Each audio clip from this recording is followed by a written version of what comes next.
اور اس میں میں ایک جنرل عام بات آپ کے سامنے پیش کروں گا کہ جس کو آپ ہر جگہ کے اوپر اس کو دیکھ سکتے ہیں اور آپ یہ فیصلہ کر سکیں گے کہ میرا یہ عمل جو مالی اعتبار سے ہے یہ جائز ہے یا ناجائز ہے۔ فائدہ حرام نہیں ہے، ربا حرام ہے۔ اتنا قرآن نے کہا ہے اضعاف مضاعفہ، دگنا چگنا کر کے، یہ نہیں کہا کہ صرف تم ربا مت لو۔ بسم اللہ والصلاة والسلام علی رسول اللہ وآلہ وآلہ۔ السلام علیکم ورحمۃ اللہ وبرکاتہ۔ امید کرتا ہوں آپ لوگ خیریت سے ہوں گے۔ پروردگار آپ سب کو اپنے زبان میں رکھے۔ اللہم صلی علی محمد وآل محمد وبارک وسلم وصلی علیہ۔ ایک سوال مجھ سے یہ پوچھا گیا ہے، مفتی صاحب یہ بتائیے کہ جو نیشنل سیونگ کے اندر اکاؤنٹ کھلواتے ہیں یا اس کے اوپر جو پروفٹ لیا جاتا ہے، فائدہ اور منافع لیا جاتا ہے، کیا یہ انویسٹمنٹ کے اوپر یہ منافع لینا یہ جائز ہے یا شریعت کی روح سے ناجائز ہے؟ اس کا کیا حکم ہے؟ دیکھیں، جب ہم بینک کے اندر اکاؤنٹ کھاتہ کھلواتے ہیں، کسی بھی بینک کے اندر، خواہ اس کے نام کے آگے اسلامی لکھا ہو یا نہ لکھا ہو، تو وہاں پر اکاؤنٹ یا تو سیونگ ہوتا ہے یا کرنٹ ہوتا ہے۔ سیونگ اکاؤنٹ کے اندر یہ ہوتا ہے کہ آپ نے مخصوص رقم بینک کے اندر رکھوا دی، بینک آپ سے یہ کہتا ہے کہ اس کا ہم سالانہ یا ماہانہ طور پر آپ کو اس کا فائدہ دیں گے، تو یہ ہے سیونگ اکاؤنٹ۔ اور کرنٹ یہ ہے کہ جس پر آپ کو فائدہ نہیں ملتا۔ یہ بات ہر ایک کو معلوم ہے۔ کچھ حضرات یہاں پر سیونگ کی ہوئی رقم یعنی سیو کی ہوئی رقم کے اوپر جو منافع ملتا ہے اس کو سود شمار کرتے ہیں، کہتے ہیں کہ یہ چونکہ آپ نے بینک کو قرض دیا ہے سو لہٰذا قرض کے اوپر منافع حاصل کرنا یہ سود کہلاتا ہے۔ اس کے اوپر میری ایک ویڈیو ہے اور سود کے حوالے سے، اسی طرح قسطوں کے اوپر جو کاروبار کیے جاتے ہیں یا فائدے کے حوالے سے۔ آج کی جو ویڈیو ہے وہ میں آپ کو باقاعدہ یہ جو منافع لیا جاتا ہے اور اس میں میں ایک جنرل عام بات آپ کے سامنے پیش کروں گا کہ جس کو آپ ہر جگہ کے اوپر اس کو دیکھ سکتے ہیں اور آپ یہ فیصلہ کر سکیں گے کہ میرا یہ عمل جو مالی اعتبار سے ہے یہ جائز ہے یا ناجائز ہے۔ قرآن مجید میں سورۃ نمبر 4 ہے، سورہ نساء، اس کی آیت نمبر 29 ہے۔ فرمایا اعوذ باللہ من الشیطان الرجیم، بسم اللہ الرحمن الرحیم، یا ایھا الذین آمنوا لا تأکلوا اموالکم بینکم بالباطل، اے ایمان والو ایک دوسرے کا مال باطل طریقے سے مت کھانا، الا ان تکون، مگر یہ کہ وہ ہو تجارتاً عن تراض منکم، تمہاری باہمی رضامندی سے تجارت کرتے ہوئے، ولا تقتلوا انفسکم ان اللہ کان بکم رحیما، اور نہ ہی تم ایک دوسرے کو قتل کرنا، بے شک اللہ تم پر رحم کرنے والا ہے، ان اللہ کان بکم رحیما، اللہ تمہارے اوپر مہربان ہے۔ اس میں دو چیزوں کو قرآن مجید نے اس آیت کے اندر بیان کیا۔ ایک تو یہ کہ آپس میں تم ایک دوسرے کو قتل مت کرنا، یعنی تمہارے معاشرے اور سماج کا جو سیاسی جو طریقہ کار ہے اس میں تم امن کے ساتھ رہنا، قتل مت کرنا۔ اور دوسرا، معاشی طور پر تمہارے معاشرے کے اندر جو تجارت ہوگی وہ ناحق مال مت کھانا، تجارت کرنا، لیکن تجارت کے ساتھ ایک شرط لگا دی کہ اس میں تمہاری رضامندی ہونی چاہیے۔ باطل طریقے سے مال کیا ہے؟ مثلا کسی کے مال پہ قبضہ کر لیا، کسی کی وراثت پہ قبضہ کر لیا، کسی کی جائیداد کو ہڑپ گئے، کسی کو اپنے طاقت اور اسلحے اور اپنی قوت کے بل بوتے کے اوپر زمینوں کو ہڑپ کر گئے یا مذہبی بنیادوں کے اوپر قبضے کرنا شروع کر دیے، کچھ بھی ہو، یعنی باطل طریقے سے ناحق مال لے لیا۔ جو اجازت دی ہے وہ کیا ہے؟ اجازت دی ہے کہ آپ بزنس کر سکتے ہیں، تجارت کر سکتے ہیں، اور تجارت کے اندر رضامندی ضروری ہے۔ اس کی بھی شکل یہ ہو سکتی ہے کہ آپ تجارت تو کر رہے ہوں لیکن سامنے والا وہ اس کے اوپر مان نہ رہا ہو، ان شرائط کو تسلیم نہ کر رہا ہو، لیکن پھر بھی لاچار مجبور ہو کر اس کو ماننا پڑے، اور یا اس سے کوئی اس طریقے پر بلیک میل کر کے اس کے ساتھ تجارت کر لی جائے۔ بہرحال اس آیت کی روشنی سے ہمیں ایک بات معلوم ہوئی کہ اللہ سبحانہ و تعالیٰ نے ہمیں تجارت کی اجازت دی ہے، اور تجارت میں یعنی مال کو خریدنا بیچنا وہ باہمی رضامندی سے ہو۔ قرآن مجید کی ایک اور آیت ہے سورۃ نمبر 3 میں، سورۃ نمبر 3 کی آیت نمبر 130، یا ایھا الذین آمنوا لا تأکلوا الربا اضعافا مضاعفا، اے ایمان والو تم ربا مت کھانا، اضعافا مضاعفا، اسے دگنا چگنا کر کے۔ اب ربا کو بعض حضرات کہتے ہیں کہ یہ سود ہے، اور سود کی تعریف میں یہ کہا جاتا ہے کہ قرض کے اوپر آپ نے کچھ فائدہ لے لیا۔ مختصر کر رہا ہوں میں اپنی گفتگو کو، اس بات کو سمجھیے گا کہ ہر وہ تجارت جائز ہے جس میں کسی کو دھوکہ نہ ہو، ہر وہ تجارت جائز ہے جس میں کسی پر جبر کر کے نہ ہو، جو باہمی رضامندی کر کے ہو، اور تجارت فائدے کے لیے ہوتی ہے۔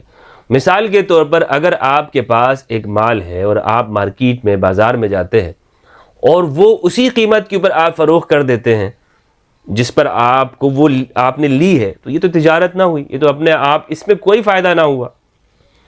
آپ لازمی بات ہے اس کے اندر 2-4 روپے رکھ کر اس کو آپ بیچیں گے اور آپ نے فائدہ اس سے حاصل کرنا ہے، تو یہ تجارت حلال ہے۔ ربا کیا ہے؟ کچھ حضرات یہ کہتے ہیں کہ قرآن میں سود کو حرام کیا گیا ہے، سود ربا حرام ہے۔ ربا کسے کہتے ہیں؟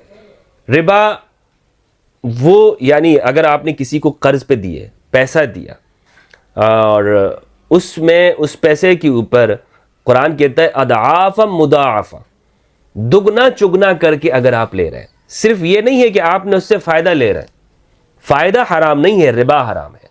مثال کے طور پر آپ نے کسی کو $1000 دیے، $100 آپ نے دیے، اور آپ اسے یہ کہتے ہیں کہ میرے بھائی یہ آپ کو میں قرض دے رہا ہوں، آپ یہ جب آپ کو اللہ نے آپ کو استطاعت دی آپ مجھے یہ واپس کر دیجئے گا، اور آپ اس سے بجائے اس کے کہ $100 لینے کے 110 لے لیتے ہیں یا اس کا مطالبہ کر دیتے ہیں۔ ہونا تو یہ چاہیے کہ آپ اس سے 100 لیں، قرض حسنہ یہ ہے 100 ہی لیں، لیکن اگر آپ نے 2 سال 3 سال بعد اس سے $100 لیے تو آپ دیکھیں کہ اس زمانے میں کتنے خسارے میں آپ چلے جائیں گے۔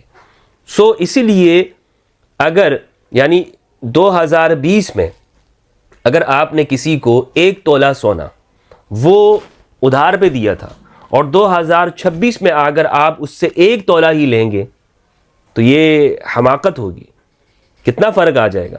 2020 میں جو اس کی قیمت ہے اس میں آپ دیکھیں کہ وہ کیا بن رہی تھی، اور آج اسی تولے کی آپ دیکھیں تو وہ 5 لاکھ 4 لاکھ سے اوپر چلا جا چکا ہے۔ تو اس سے یہ بات معلوم ہوئی کہ ہمیں اصل رقم کو بھی دیکھنا ہے، زمانے کو بھی دیکھنا ہے، اور جب واپسی کی جا رہی ہے اس چیز کو بھی دیکھنا ہے۔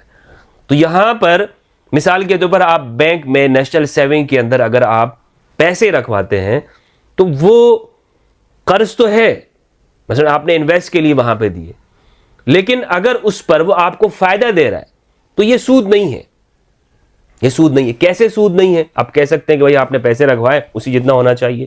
کچھ حضرات یہاں پہ یہ کہتے ہیں کہ اس میں چونکہ نفع نقصان میں دونوں برابر نہیں ہے تو اس لیے یہ سود کہلایا جاتا ہے۔ نہیں، نفع نقصان میں دونوں برابر ہیں، یہ ہمیں نہیں پتہ چل رہا، یہ بات ہمیں نہیں معلوم۔ کیسے؟ مثلا وہ کہتے ہیں کہ ایک فکس کر کے آپ کو اماؤنٹ دیا جاتا ہے، آپ کو فائدہ دیا جاتا ہے۔ آپ نے بینک میں 10 لاکھ روپے رکھوائے 1 ملین، اور آپ کو مثلا ہر مہینے میں 1000 روپے ملے، بینک نے آپ کو کہا ہم ہر مہینے آپ کو 1000 دیں گے چاہے ہمیں فائدہ ہو نقصان ہو۔ یہاں پر وہ صرف آپ کے ساتھ معاملہ نہیں کر رہے ہوتے، اس طرح کے 10 وہ کتنے لاکھوں لوگوں سے وہ لے لیتے، وہاں پر موجود ہوتا ہے، اور اس پھر منافع کو جہاں پر اس کو انویسٹ کرتے ہیں اس کو ڈسٹریبیوٹ کیا جاتا ہے۔ تو یہ ایسا ہی ہے کہ جیسے مثال کے طور پر ایک یوں سمجھیں کہ چھوٹا کاروبار ہوتا ہے، اس میں چھوٹا فائدہ ہوتا ہے، جو بڑا بزنس ہے اس کے اندر زیادہ فائدہ ہو رہا ہے۔ تو ہم کہتے ہیں بھائی یہ بینک تو سب کو برابر کر کے دے رہا ہے، یعنی اس کو تو کوئی نقصان نہیں، اور ہاں اس کو نقصان ہوتا ہے، اسی لیے تو آپ دیکھیں گے کہ وہ کبھی اس شرح کے اندر جو آپ کو فائدہ ہے اس میں کم کر دیتا ہے اور کبھی بڑھا دیتا ہے۔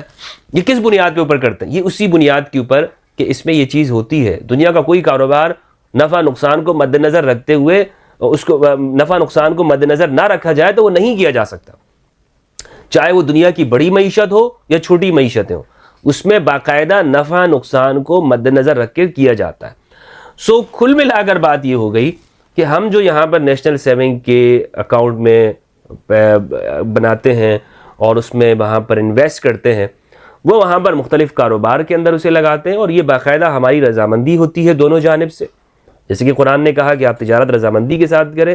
اس کو ہم وہ ربا جو قرآن میں منع کیا گیا ہے وہ نہیں کہہ سکتے۔ یہ فائدہ ضرور ہے کہ جو آپ کو انویسٹمنٹ کے اوپر پیسے ملتے ہیں، وہ ربا کب حرام ہے؟ یہ ہمارے ہاں لوکل سطح کے اوپر ہوتا ہے، وہ جو بیاج جسے کہتے ہیں، سود جس کا قرآن نے مذمت کی ہے سود کی، وہ بیاج وہ عرب کے اندر موجود تھا، اور وہ یہاں پر بھی مختلف کمیونٹیز کے اندر ایسا موجود ہوتا ہے، ایسا سسٹم ہے ہمارے یہاں پاکستان میں۔ آپ کو بہت سارے لوگ مل جائیں گے اور بہت سارے لوگ جو ہے وہ اس کے اندر مبتلا ہوتے ہیں، یا کچھ بینکس بھی ایسا کام کرتے ہیں۔ مثال کے طور پر آپ نے کسی کو 1000 روپے دیے، اب میں آپ کو یہ وہ والی صورت بتا رہا ہوں کہ جو قرآن میں اس کو ربا اور حرام کہا گیا، اضعاف مضاعفہ، وہ کیا ہے؟ اور وہ 1000 دیے اور آپ نے اسے کہا کہ بھائی 1 مہینے بعد تم مجھے یہ 1000 تو میں آپ کو دے رہا ہوں، لیکن 1 مہینے بعد تم نے مجھے 10,000 دینے، یا آپ نے کسی کو 10 لاکھ دیے اور کہا کہ بھائی 2 مہینے بعد تم نے مجھے 50 لاکھ واپس دینے، نہیں دیے تو میں تمہاری پراپرٹی پہ قبضہ کر لوں گا، تمہاری گاڑی پہ قبضہ کر لوں گا، تمہارے گھر پہ آ جاؤں گا، وغیرہ وغیرہ. اور اس میں یہ اضعاف مضاعفہ دگنا چگنا کر کے، حالانکہ آپ دیکھیں کہ 10 لاکھ کی 1 ملین کی 1 مہینے بعد اس میں کوئی خاص فرق نہیں پڑے گا، زیادہ سے زیادہ وہ 1000-2000 کا فرق پڑے گا پیسوں کا جو اوپر نیچے ہونا ہے ڈالر کی قیمتوں میں یا گولڈ کی قیمتوں میں. آپ کہہ لیں کہ جو اصل میں رأس المال ہے جسے شریعت کے اندر قرار دیا گیا ہے گولڈ یا سلور، کہ آپ اس کے اوپر تعامل کریں گے، ایک دوسرے کے ساتھ لین دین کریں گے. اصل کرنسی تو یہ ہے نا، گولڈ ہے، تو اس میں تو اتنا اتار چڑھاؤ نہیں ہوتا 1 مہینے 2 مہینے میں، زیادہ سے زیادہ یعنی کہ اس سے 50 لاکھ جتنے تک آنا اور اتنا اضعاف مضاعفہ چیزوں کے اوپر بڑھا دینا، یہ ہے سود. اس میں دیکھا گیا لوگ خودکشیاں کرتے، اور یہ مختلف کمیونٹیز میں ہوتا ہے. میں نام نہیں لینا چاہتا، یہ پاکستان میں اس طرح بہت سارے لوگ مشہور بھی ہیں کہ بھائی یہ لوگ اس طرح کا کام کرتے ہیں، اور پھر لوگ اپنی جان بچا کر بھاگ رہے ہوتے ہیں، کچھ لوگ لے لیتے ہیں اور پھر ان کی زندگیاں جو ہے وہ اجیرن ہو جاتی ہیں. عرب میں ایسے ہی کلچر تھا، باقاعدہ لوگ جو ہے وہ گھروں پر حملہ آور ہو جاتے تھے، اسی لیے وہاں پر حلیف بنانے کا چکر تھا کہ لوگ ایک دوسرے کے ساتھ اتحاد کر کے رکھتے تھے، وہ قبائلی سسٹم وہاں پہ موجود تھا. سو یہ صرف فائدہ لینا، آپ نے نیشنل سیونگ اکاؤنٹ کھلایا، آپ کو فائدہ مل رہا ہے، یہ سود نہیں ہے، یہ حرام نہیں ہے، یہ چیز حرام نہیں ہے. حرام کیا ہے؟ ربا، جو اضعاف مضاعفہ ہو، دگنا چگنا کر کے لوگوں کا استحصال کرنا، لوگوں کی زندگی اجیرن کر دی جاتی ہے. اور ایک شخص نے مثلا وہ شرائط ایسی لگاتے ہیں، آپ کی پیسے دیے ہوتے ہیں 100 روپے اور اس کے بجائے وہ لاکھ روپے بن جاتے ہیں، یہ ہے سود. ہاں، تھوڑے سے وقت کے بعد اگر مثلا 100 کے اوپر اگر وہ 10 روپے لے لیے جائیں، 2 روپے لے لیے جائیں، وہ منافع ہے، وہ کسی طرح سے آپ اس کو سود میں شمار نہیں کر سکتے. ٹھیک ہے، تو اور ہمارے ہاں اس طرح یہ بینک وغیرہ جو پروفٹ دیتے ہیں وہ منافع ہوتا ہے، اور دیگر جو مثلا آپ ممالک کے اندر بھی اس پر عمل کیا جاتا ہے، قسطوں کا کاروبار بھی اسی کے اندر آ جاتا ہے، اور دوسری چیزیں. باقی جو حضرات منع کرتے ہیں تو وہ ان علتوں کو نہیں سمجھتے ہیں کہ قرآن نے جو ترجمہ کیا، قرآن کو تو نہیں دیکھتے نا. قرآن نے کہا ہے اضعاف مضاعفہ، دگنا چگنا کر کے، یہ نہیں کہا کہ صرف تم ربا مت لو، بلکہ دگنا چگنا کر کے. السلام علیکم ورحمۃ اللہ وبرکاتہ.